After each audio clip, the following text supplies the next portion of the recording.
자, 일단은 저번 시간에 설명하다가 말았던지라 이어서 조금 더 설명하고 이따가 비발을 들어가는 걸로 할게요. 자, 본인 블로그를 좀 들어가 주세요.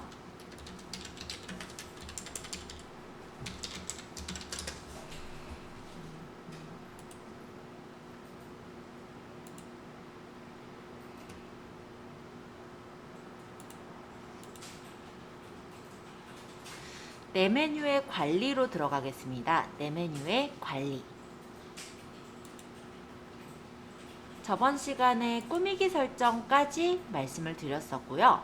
꾸미기 설정의 세부 디자인 설정까지 말씀드렸긴 한데 혹시 이 부분이 내가 설명하다가 거의 끝날 무렵대라서 잘 모르겠다 하시는 분도 있을 수는 있어서 간단하게만 설명하고 메뉴글 동영상, 내 블로그 통계, 그 다음에 에디터에 대한 설명 요 정도까지를 일단은 블로그에선 들어갈 거예요. 자, 일단 여기 스킨이라는 곳은 네이버에서 제공해주는 여러가지 스킨이 뜨는 곳이다, 그렇게 얘기를 했었죠. 그리고 내 스킨 관리라는 곳에는 내가 만약에 아이템 팩토리에서 받은 스킨들이나 아니면 내가 스킨을 만든 게 있다면 내가 만든 스킨을 저장을 해서 쓰실 수 있는 곳이 내 스킨 관리입니다. 그리고 레이아웃 위젯 설정에서는 제가 말씀드렸던 레이아웃, 추천드렸던 레이아웃은 1단형 레이아웃이었을 거예요.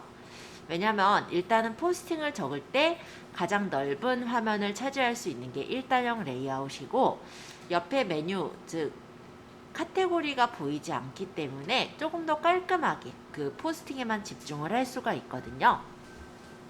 그래서 1단형 레이아웃이 좋더라 라고 말씀드렸었고, 또 한 가지, 내가 만약 홈페이지형 블로그를 만들겠다 라고 했을 때도 보통은 1단형 레이아웃을 쓰는 이유가 이 위쪽에다가 위젯들을 배치해서 버튼형 위젯이라든지 아니면 HTML을 이용한 위젯으로 연결을 시켜요.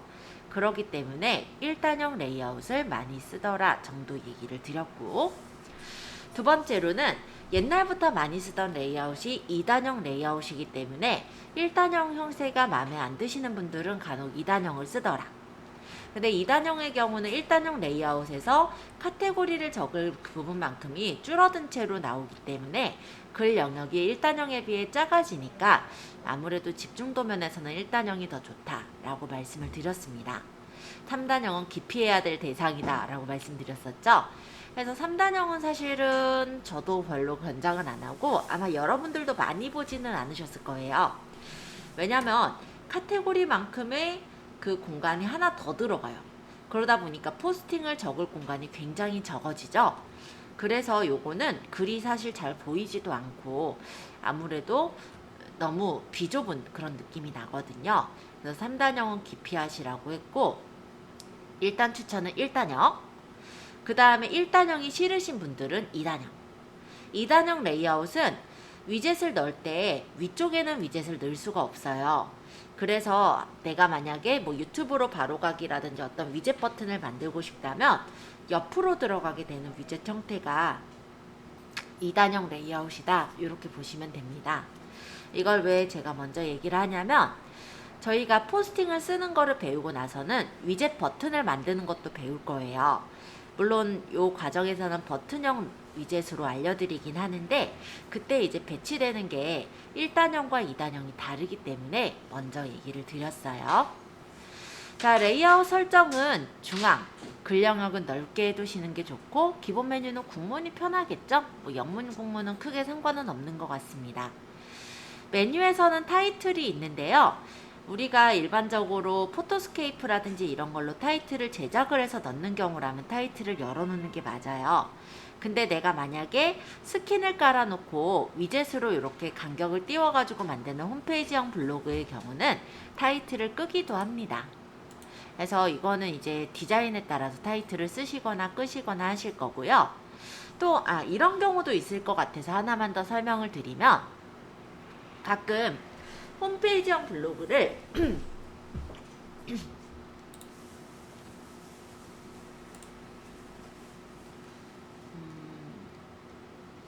홈페이지처럼 쓰시고 싶은 분들이 있으신 것 같아요. 그런 경우, 그러니까 뭐 이런 경우는 그렇게 많지는 않을 건데요. 지금 찾아도 아마 나오지는 않을 것 같긴 한데,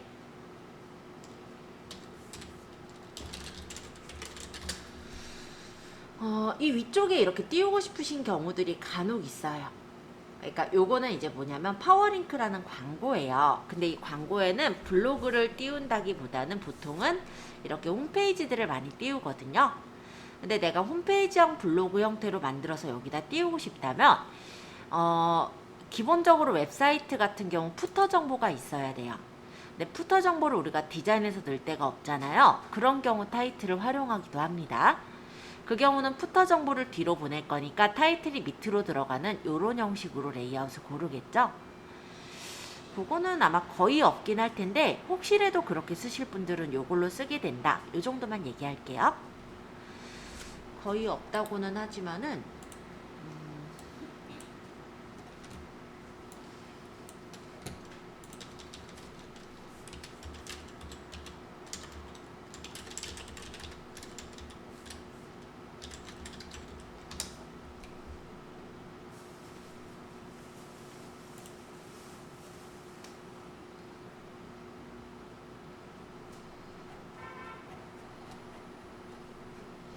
제 블로그가 일단 그런 식으로 되어 있긴 해요.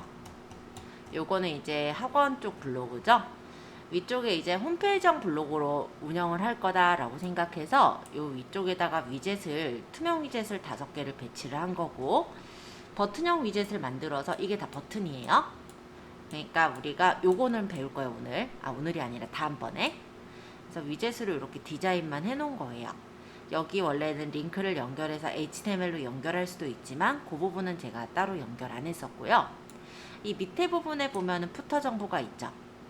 그래서 내가 진짜 홈페이지 같은 느낌으로 저런 이제 파워링크 자리에 올리고자 하신다 라고 한다면 이런 식으로 그 타이틀 부분을 활용하셔도 되더라. 요 정도만 얘기하겠습니다. 자, 그래서 타이틀은 그런 용도로도 쓸 수 있어요. 그래서 이 부분은 이렇게 설명했고, 그 다음 위젯 사용 설정의 사업자 정보는 내가 어떤 사업을 할 때 사업에 대한 내용을 이렇게 간단하게 사업자 정보로 남겨놓으면은 블로그가 조금 더 믿음직하겠죠. 그냥 정보만 있는 블로그보단 아마 그런 정도로 활용을 하실 거고요. 약간 어떤 상거래적인 특성이 있을 때는 사업자 정보를 넣는 게 더 원칙이기도 해요. 그래서 만약에 부동산이나 어떤 내가 사업을 하고 있다, 어떤 기관을 만들고 있다, 그렇다면은 사업자 정보 위젯은 켜서 넣는 게 좋을 것 같긴 합니다. 지금 요거는 서브 블로그이기 때문에 여기에는 제가 사업자 정보를 켜놓진 않았죠. 네, 그런 정도로 보시면 되겠고, 나머지 달력이나 지도, 서재, 카운터 이런 거는 넣고 싶으시면 넣고 아니면 말고 상관은 없으실 거예요. 자, 여기 1, 2, 3, 4, 5는 제가 만들었던 요 위젯 부분인데요. 지금 여기에는 위젯을 제가 스킨을 바꿨기 때문에 설정이 되어 있진 않아요. 그래서 나중에 저희 위젯 만들 때 여기서 이제 제작해서 넣을 거예요. 자, 그 다음에 꾸미기 설정에서 세부 디자인 설정. 여기에서는 스킨이나 타이틀, 네이버 메뉴, 블로그 메뉴 등을 꾸밀 수가 있더라 라는 거였죠. 그래서 내가 만약에 스킨으로 제작한 게 있다라고 한다면 스킨 배경에 직접 등록을 이용해서 파일을 등록하시면 되는데요. 가로는 스킨이 최대가 3000픽셀까지 가능해요. 그래서 포토샵을 내가 조금 안다 라고 하신다면 스킨을 제작해서 앞쪽에 이렇게 올려두는 것도 괜찮습니다.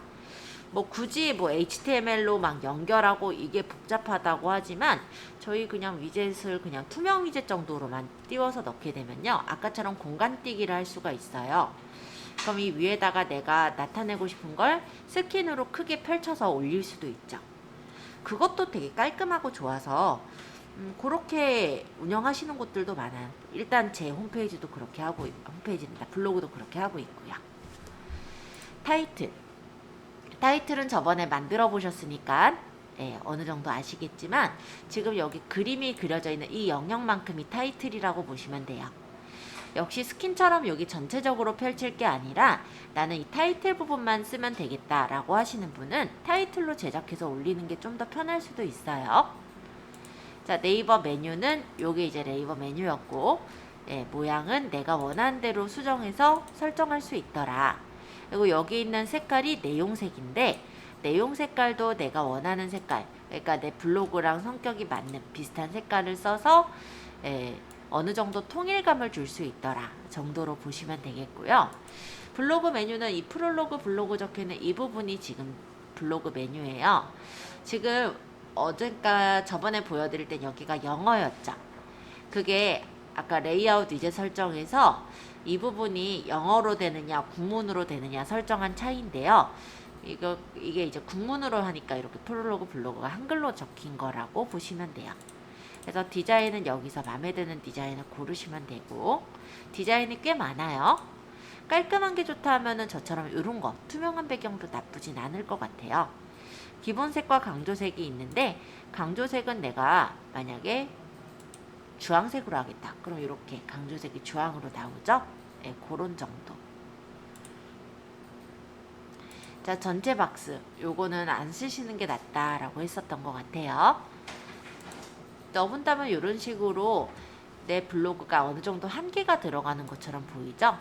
일단은 그냥 넓게 모두가 이렇게 흰색 배경으로 되어 있을 때는 블로그 자체가 되게 넓어 보이지만, 이렇게 전체 박스를 넣어서 이렇게 틀을 줘버리게 된다면 블로그가 굳이 이렇게 좁아 보이게 만들 필요는 없다라는 생각하기 때문에 전체 박스는 쓰지 말라고 아마 얘기를 했었을 겁니다. 구성 박스는 카테고리에 대한 박스였어요. 이쪽에 이렇게 카테고리가 있는데, 카테고리 모양을 내가 어떻게 디자인할 것인가, 그리고 제목색과 내용색이 있는데요. 제목색은 요 카테고리 색깔 있죠? 나는 파란색으로 하겠다 하면 파란색으로 고르면 색깔이 바뀔 테고, 내용색은 얘네들 색깔이에요. 눌러서 색깔 한번 바꿔볼게요. 이렇게 색깔이 바뀌어지는 게 보이죠? 보통은 진한 회색 정도를 많이 쓰지만, 내가 디자인을 어떻게 했느냐에 따라서 카테고리 색깔도 좀 바꾸면 좋을 때도 있어서 참고해 주시면 될 것 같습니다. 그리고 혹시 포토샵을 아시는 분은 헥사코드 똑같아요. 그래서 내가 원하는 어떤 헥사코드가 있다면 입력해가지고 그 색깔을 주는 것도 가능하세요. 저도 뭐 그렇게까지는 하진 않는 것 같아서 그냥 거의 이 중에서 고르는 것 같긴 합니다. 자, 그룹 박스. 요거 이제 그룹별로 이렇게 묶어서 색깔을 넣는 건데 추천은 안 한다라고 했었고, 글 댓글 스타일. 요렇게 우리가 글을 포스팅할 때 글 제목색이나 내용색, 강조색이라고 보시면 돼요. 그래서 글 제목 색깔을 내가 까만색으로 하겠다. 그럼 까만색으로 이렇게 보인다라는 거고, 내용 색깔은 일반적인 내용 색깔인데 내가 어떤 색깔을 일반적으로 적히게 할 것인가. 그리고 강조색이라는 거는 이제 어떤 거냐면, 요 위쪽에 보면 이제 댓글이나 공감 이런 표시들 있잖아요. 요게 이제 강조색인데, 나는 빨강으로 하겠다면 이렇게 빨강으로 표시가 돼서 나오죠. 이런 게 강조색이라고 해요. 프로필 창을 수정할 수가 있는데, 프로필 창에서 스타일을 내가 원하는 대로 조절할 수가 있고요. 여기서 어떤 스타일들은 이렇게 타이틀이란다. 프로필 사진이 가려져서 나오는 경우가 있어요. 근데 나는 프로필 사진이 보였으면 좋겠다 하시는 분은 프로필 이미지 표시를 하면 다시 나와요. 다시 없애면 없어지고. 보통 저는 나와 있는 걸 더 선호해서 나와 있게끔 해놓는 편인데, 싫으신 분은 프로필을 가릴 수도 있더라 정도로 얘기할게요.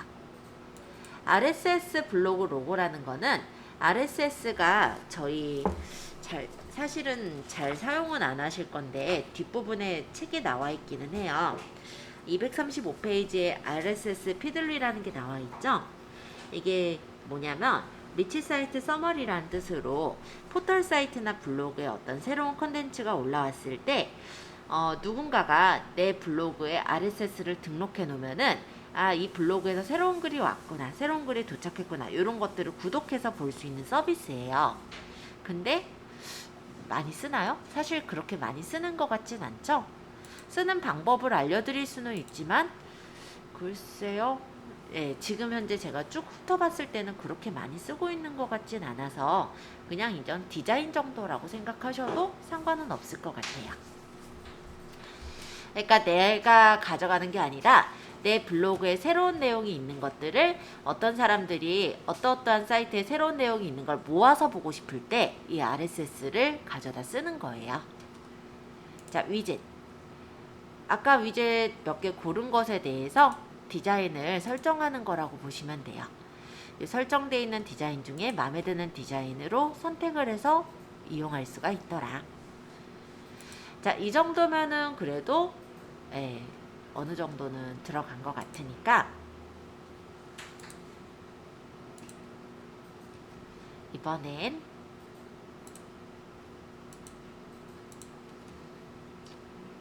꾸미기 설정, 세부 디자인 설정까지 했죠.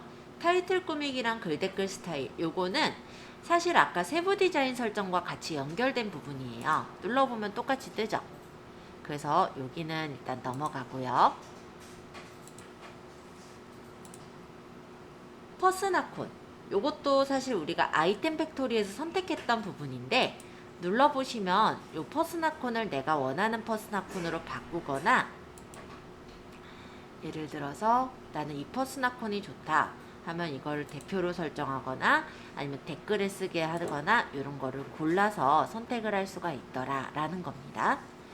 여기 있는 이 퍼스나콘들은요, 다 제가 아이템 팩토리에서 골랐던 건데요. 여러분들은 처음 들어가시는 분들은 아마 없을 거예요.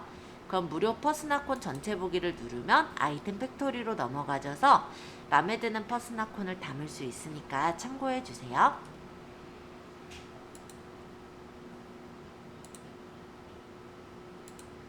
아이고, 잘못 눌렀다.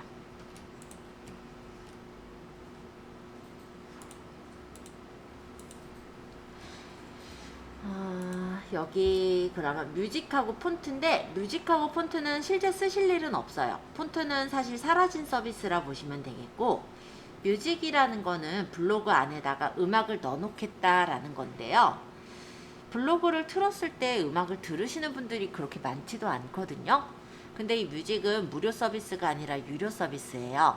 한 곡당 600원씩 드는 그런 유료 서비스이기 때문에 별로 뭐 쓰실 일은 없으실 것 같습니다. 넘어갈게요.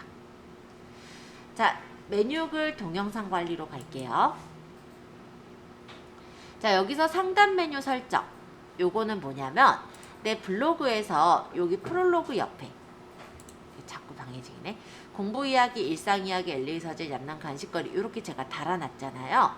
이게 일종에는 상단 메뉴라고 생각하시면 돼요. 그래서 내 블로그의 상단 메뉴를 구성할 수가 있고 최대 5개의 메뉴와 카테고리 배치가 가능한 겁니다. 그리고 프롤로그, 블로그 이런 거는 어떤 뜻이냐 말씀드리면, 프롤로그나 블로그는 실제 똑같은 거예요. 근데 우리가 블로그의 경우는 이렇게 화면을 펼쳐서 보여지죠. 그쵸? 프롤로그는 어떻게 보여지는 거냐면 프롤로그라는 메뉴를 눌러보면 이렇게 보여져요. 그러니까 내 블로그 형태가 뭔가 좀 다르게 보여지죠. 그래서 누군가가 내 블로그를 이렇게 주소를 쳐서 들어왔을 때 이렇게 프롤로그 화면으로 처음에 보이게 할 거냐, 블로그 화면으로 보이게 할 거냐를 설정할 수가 있는데요. 그게 내 메뉴의 관리에 메뉴글 동영상에 있는 상단 메뉴 설정의 이 부분이에요. 그래서 블로그를 내가 대표 메뉴로 쓰겠다면 대표 메뉴를 선택을 해주시면 되는 거고, 프롤로그를 대표 메뉴로 하겠다 그러면 대표 메뉴로 이렇게 잡아주면 되는 거예요. 프롤로그라는 부분에서는 이렇게 2가지 형태로 만들 수가 있는데요. 글 강조형과 이미지 강조형이 있어요. 글 강조형이라고 했을 땐 앞쪽에 이제 포스팅의 일부와 함께 모양이 보이는 게 글 강조형이라 보시면 되겠죠. 그래서 만약 글 강조형으로 제가 잠시 바꿔서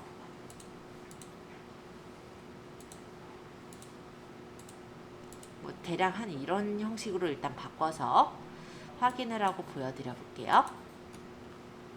자, 제 블로그로 갔을 때 프롤로그를 누르면 아까랑 좀 다른 디자인이죠. 이게 글 강조형 프롤로그예요. 그러니까 내가 적었던 글이 일부가 보이면서 선택할 수 있게 이렇게 들어와지는 건데 어떤 분들이 또 이런 걸 물으는 분들도 있었던 것 같아요. 얘를 여기다 놓고 싶다든지 얘를 여기다 놓고 싶다든지 그런 건 아니에요. 얘는 그냥 내가 블로그 글 쓴 거 순서대로 배치가 된 거라고 생각하시면 돼요.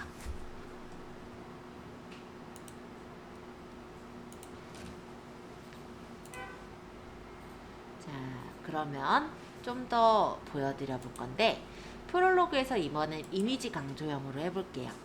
메인 이야기, 일상 이야기는 뭐 2줄에 걸쳐서 보이게 하겠다.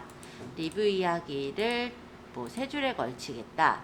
뭐 아니면 여기 있는 메뉴를 눌러서 다른 메뉴로 바꿀 수도 있어요. 자, 만약에 이렇게 설정하고 제가 확인을 했어요. 그러고 내 블로그에 아까 프롤로그로 다시 가보면 이런 식으로 이제 배치가 되죠. 그러니까 여기에 대한 디자인은 어떤 카테고리가 이 부분에서 보이게 하겠다 이런 것들을 설정할 수는 있어요. 이 밑에는 이제 최신 글 이런 게 이제 이미지 강조형이라고 보시면 돼요.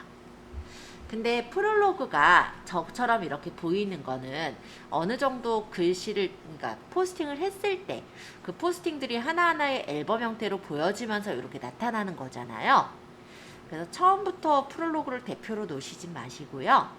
처음에는 그냥 블로그를 대표로 해놓다가 어느 정도 포스팅이 쌓였을 때 프롤로그를 대표로 바꾸시면은 좀 그럴싸하게 보이긴 할 거예요. 요 정도 얘기할게요.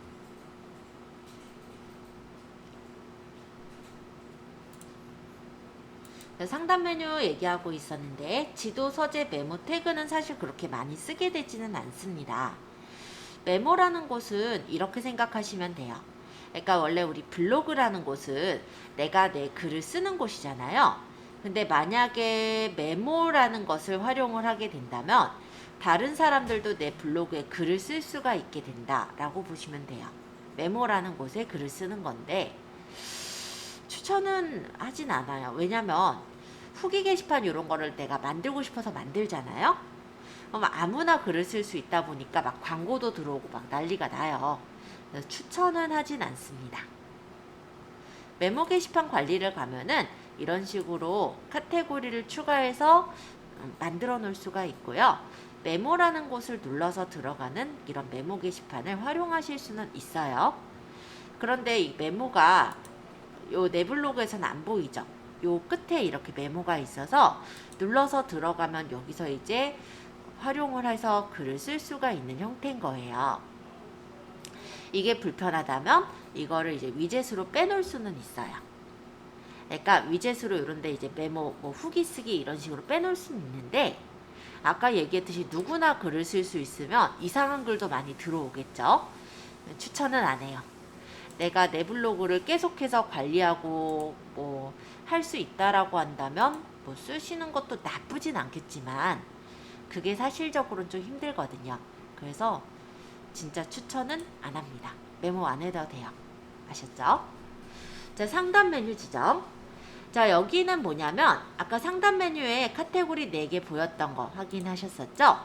제가 이걸 다 제거를 하고 확인을 눌러보면 원래는 아마 이렇게 돼 있을 거예요. 블로그, 프롤로그, 나머지 없고. 근데 아까 프롤로그 상태에서는 일단은 이뻐 보이긴 하잖아요. 근데 밑에 보면은 카테고리가 없어요.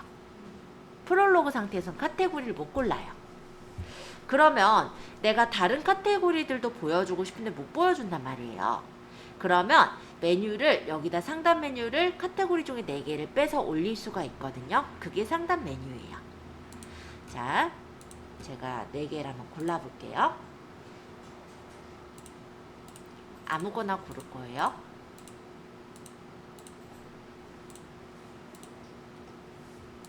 자, 보시면 상단 메뉴에 이렇게 나타나 있죠? 프롤로그 상태에서도 얘는 그대로 나타나 있어요. 그래서 메뉴를 빼내는 역할로 활용하시면 되겠고, 만약에 이러고도 내가 메뉴들을 더 빼내야 된다라고 하시면 위젯으로 달면 상관없어요.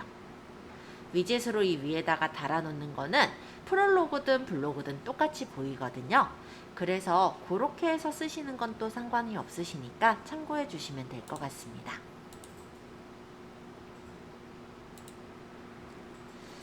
자, 그러면 상단 메뉴까지도 다 얘기한 것 같아요.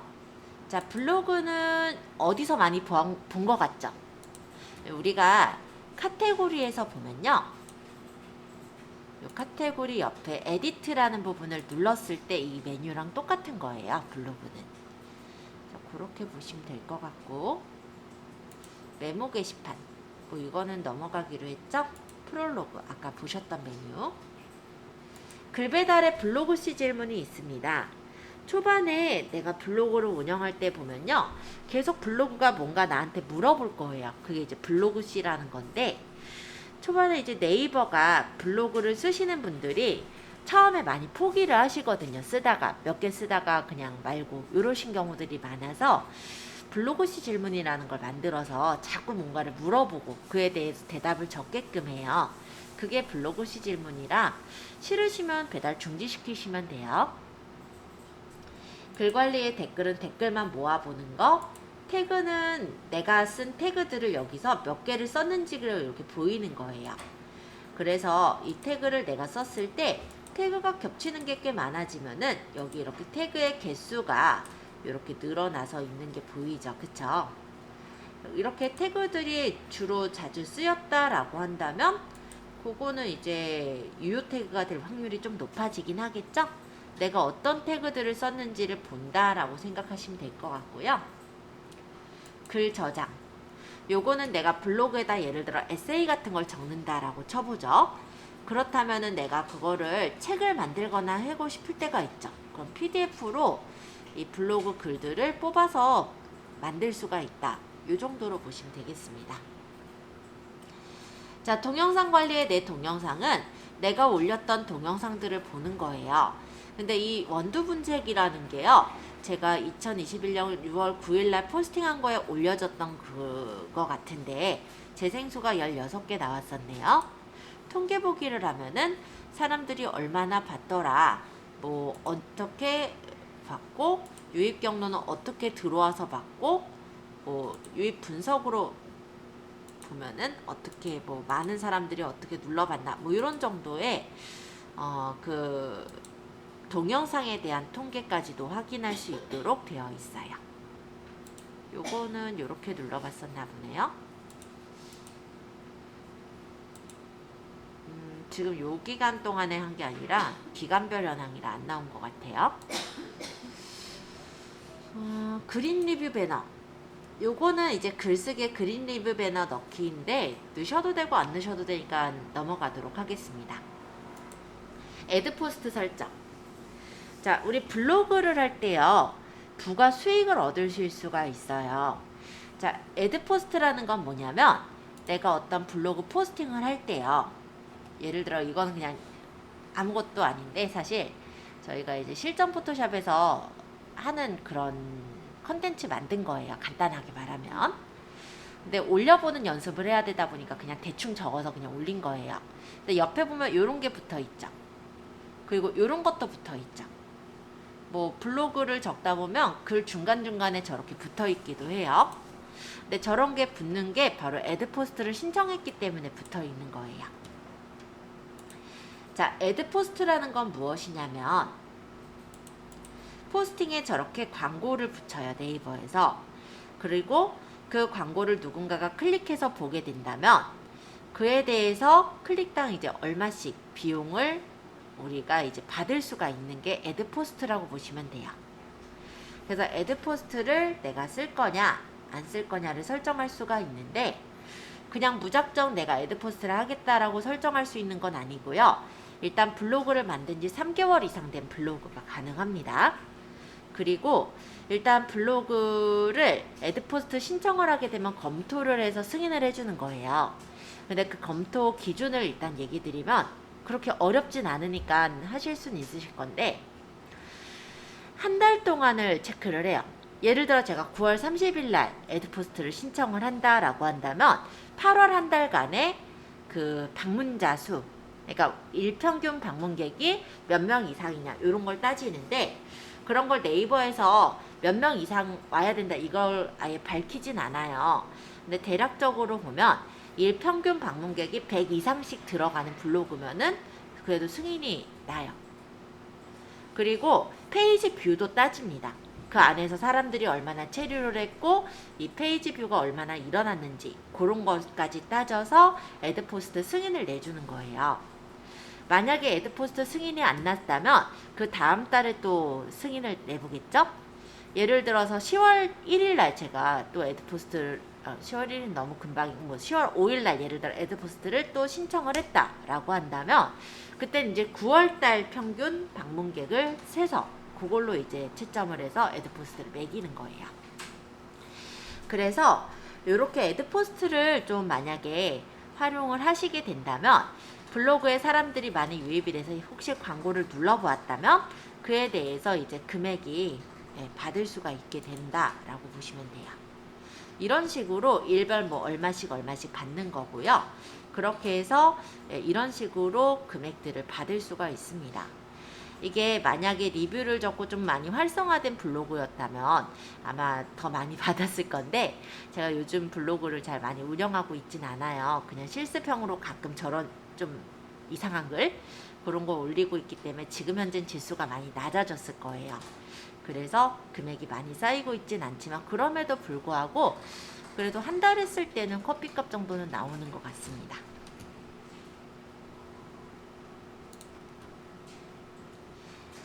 애드포스트가 뭐 애드센스라고 해서 티스토리 블로그 이런 거에 거는 것보다는 조금 더 저렴하긴 하지만 그래도 내가 블로그를 가지고 간단하게 수입을 얻고자 한다라고 했을 때 굉장히 좀 쉽게 다가갈 수 있는 부분이니까 일평균 그러니까 한 달 동안 일평균 방문객이 100명 이상씩 되신다면 한번 나중에 신청해 보실 만은 할 것 같아요. 광고는 어떤 것들이 붙어지냐면 내가 고르는 게 아니고요. 그냥 내가 포스팅한 것과 좀 비슷한 관련된 광고로 생각되는 것들을 네이버에서 그냥 붙여주는 거예요. 그렇게 들어가는 게 애드포스트 광고다 보시면 되겠습니다.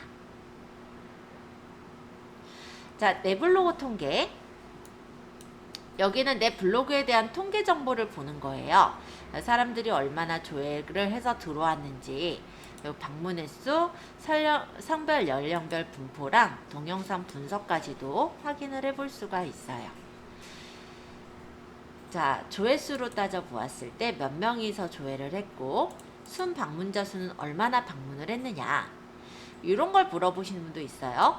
자, 조회수가 106건인데 순 방문자 수가 99명이거든요.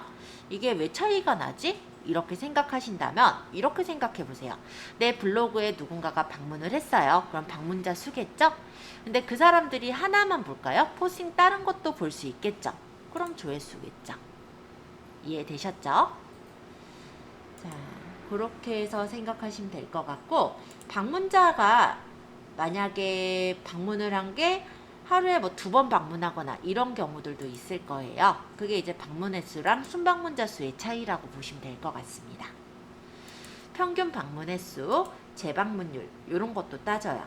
그래서 재방문율이 좀 높다라고 한다면 그 블로그는 정보가 좀 괜찮은 정보가 있는 블로그일 확률이 높죠. 요것도 평가가 되는 요소고요. 평균 사용 시간. 자, 이거는 내 블로그에 사람들이 머무는 시간이라 보시면 돼요. 그래서 보통 일반적인 글이라고 했을 때요. 2분 30초 정도 아마 걸릴 것 같아요. 2분 좀 넘게. 그쵸? 그래서 지금 9월 28일 내에는 사람들이 제 블로그에 머무는 시간이 아마 4분 18초 정도 머물었던 것 같네요. 전체 평균 시간으로 한 사람당 대략. 그래서 이게 높다란 얘기는 내 블로그의 포스팅이 굉장히 유용한 포스팅이다 라는 얘기도 됩니다. 그래서 우리가 이웃들 이제 품앗이 같은 거 할 때 체류 시간도 따지는 이유가 그거예요. 체류 시간이 높다라면 이 블로그에는 괜찮은 정보들이 많이 들어있겠구나 이렇게 생각을 해서 지수를 높여주는 부분이 있거든요. 자, 이거 이제 달별 체류 시간들이고 보시면은 이웃이 아닌 사람과 서로 이웃인 사람들 요거까지 다 따지고 있어요. 얘네가. 자, 사용자 분석의 유입 분석. 내가 블로그를 적었을 때 블로그에 사람들이 무엇을 쳐가지고 들어왔나를 알아볼 수가 있습니다. 그래서 모바일로 들어온 사람들은 이런 것들을 쳐서 들어왔대요. 그러면 PC 검색으로 들어온 경우는 이런 것들을 쳐서 들어왔네요. 다음 통합 검색에서 쳐서 들어온 경우들도 있었던 것 같고, 구글이나 네이버 뷰 이미지를 통해서 들어온 경우들도 있었던 것 같습니다. 다음 플레이스를 이용해서 검색한 경우들도 보이네요. 검색 유입 분석. 그래서 유입 경로가 4K 비디오 다운로더에서 경로가 들어오기도 했고, 에그콤바라는 요거는 모바일에서 들어왔고, 뭐 몇 프로가 들어왔다, 이런 것들까지 나오죠. 사이트 유입으로 들어온 수까지 이렇게 통계를 볼 수가 있어요. 일간, 주간, 월간으로 같이 보실 수가 있으시니까 참고해 주시고, 시간대 분석. 그래서 어느 시간대에 내 이웃들이 많이 들어온다 라는 거를 판단할 수가 있죠. 이 시간대를 분석하는 이유는요, 이렇게 생각하시면 돼요. 우리 최신 글이 앞쪽에 뜬다라고 저번에 얘기한 적이 있죠. 물론 블로그 지수도 해당이 되지만 같은 블로그 지수라고 했을 땐 최신 글이 앞에 떠요. 그죠? 그렇게 얘기를 한다면, 일단 최신 글이라고 한다면 내가 예를 들어 블로그 포스팅을 하고 대략 검색 사이트 검색 결과에 노출이 되는 건 대략 한 30분 정도 있다가 노출이 되거든요. 그러면 예를 들어서 내가 직장인들이 조금 한가한 시간대 또는 직장인들이 많이 들어올 시간대 근처 무렵에 발행을 하면 최신 글로 뜰 확률이 좀 더 높겠죠. 그런 걸 따질 때 시간대 분석을 보실 수는 있을 것 같아요. 자, 성별, 연령별 분포. 어느 성별이 그리고 어느 연령대가 내 블로그에 많이 들어오는지 보실 수가 있고요. 기기별 분포. 그리고 모바일이냐 PC에서 사람들이 많이 들어오냐 이런 거. 이웃 방문이 잘 이루어지고 있는지 현황에 대한 거. 이웃이 증감이 어느 정도 돼가는지. 요즘 제가 증감 안 하고 있어가지고 그런 건 아마 별로 많진 않을 것 같고요. 국가별 분포까지도 확인 가능합니다. 캐나다랑 일본에서도 봤네요. 동영상 아까 재생수, 시간 분석, 시청자 분석까지 있어요. 그래서 동영상은 이렇게 따로 관리가 되는 걸 확인할 수가 있죠. 그래서 블로그에다 내가 포스팅을 할 때 동영상을 넣잖아요. 이 동영상은 따로 이렇게 다시 분석을 해서 보여주기도 하니까 참고해 주세요. 조회수가 어떤 게 제일 높았는지 일간, 주간, 월간으로 보실 수가 있고, 그 주제에 대해서 눌러보신다면은 누적 조회수나 공감수, 유입 경로는 어떻게 많이 들어왔는지에 대한 것도 확인해 보실 수가 있습니다. 그죠? 잡블로그다 보니까 되게 여러 가지 제가 다루고 있는 거거든요. 요건 진짜 취미형 블로그예요. 그래서 네, 순위 같은 것도 보여지네요. 자, 블로그 통계까지 이렇게 한번 봤는데 블로그 평균 데이터라는 게 있어요. 이건 이제 비교 지표를 놓고 내 블로그가 제대로 운영이 되고 있는가 그런 것들을 따지는 건데요. 일단은 조회수로 보았을 때 블로그 평균이나 방문 횟수, 순 방문자 수, 그리고 게시글을 사람들이 얼마나 보는지 이런 것들을 체크해서 볼 수가 있습니다. 지표를 다운로드 받아서 내가 예를 들어서 엑셀로 관리를 하겠다. 그런 것도 가능해요. 이렇게 세부적으로 분석이 이 블로그 안에서도 되게 잘 되어 있는 편이에요. 그렇기 때문에 여러분들이 조금만 더 관심을 갖고 블로그를 키워나가신다면 이 통계 정보를 좀 많이 보시면서 내 블로그에 이번에 방문자가 얼마나 늘었고 그리고 체류 시간은 얼마나 좀 증가하고 있으며 그리고 어떠어떠한 단어들, 어떠어떠한 키워드들로 조회수가 좀 많이 일어나고 있구나 이런 것들을 파악해서 반영을 하신다면 정말로 구체적으로 내 블로그를 제대로 키울 수가 있으실 거예요. 그래서 이런 정도 일단 얘기 드리고 지금 10시 57분이니까 자 일단 그러면은 제일 필요한 분이라기보단 제일 모르시는 분이죠. 그러니까 블로그를 따로 안 해보신 분이 못 나오셔서 지금 조금 아쉽긴 합니다. 그래도 같이 들어주세요. 자, 내 블로그에서 글쓰기 한번 가볼까요? 내 메뉴 글쓰기.